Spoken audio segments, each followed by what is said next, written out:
వీడెవడండి బాబు! నిజమైన బాహుబలి అంటే ఇతడే కాబోలు. నోటి పళ్లతో సిమెంట్ బస్తాను లేపేశాడు. ప్రముఖ టూత్‌పేస్ట్ వారు చూస్తే వారి యాడ్‌కి బ్రాండ్‌గా పెట్టుకుంటారేమో! సిమెంట్ బస్తాలు దాదాపు 50 కిలోల వరకు ఉంటాయి. వాటిని చేతులతో మోయాలన్నా కష్టపడాల్సిందే. అలాంటిది ఓ యువకుడు 50 కిలోలు ఉన్న బస్తాను తన పళ్లతో లేపేశాడు. ఈ కుర్రాడి సామర్థ్యం నెటిజన్లను అబ్బురపరుస్తోంది.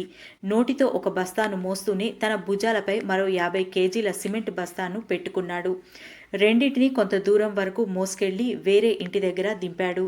ప్రస్తుతం ఎక్కడో తెలియదు కానీ ఈ వీడియో సోషల్ మీడియాలో వైరల్ అవుతోంది.